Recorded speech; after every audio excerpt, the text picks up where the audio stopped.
Hi everybody, in this video we are going to analyze the points of discontinuity, or where a graph is continuous. We're going to do two examples at once just to kind of speed it up because it's a little quick.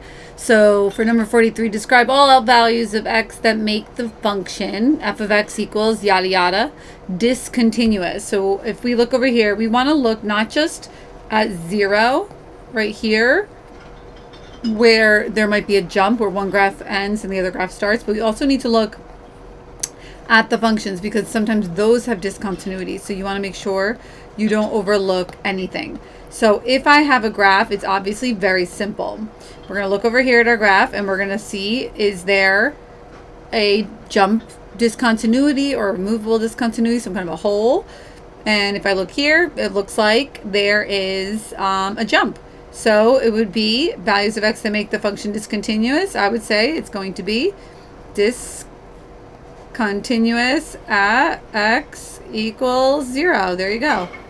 Now, if you did not have the graph, what could you do to check? I would say to myself, well, this is linear. It's normally fine. No discontinuity. And that's quadratic. That's also normally fine. No discontinuity. So what I'm going to do is I'm going to plug 0 into each of these. I'm going to plug 0 in for x there and see, do I get the same y value or not? If I get the same y value, it's not going to have any discontinuities. And if I get different y values, no matter how different, it could be a tiny bit different, whatever.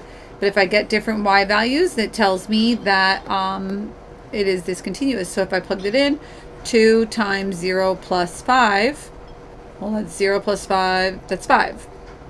And now plug it into the other. 0 squared plus 3, 0 plus 3 is 3. So the one graph will be at, the one graph will be at the y value of 3, and the other graph will be at the y value of 5. So, yeah, discontinuous.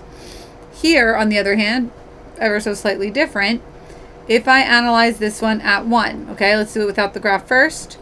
2 times 1 plus 2 becomes 2 plus 2 is 4. So the first graph ends at a y value of 4 with an open circle, and then plug in the 1 to the other. 1 squared plus 3, 1 plus 3, and I get 4. So the other graph begins at 1 comma 4.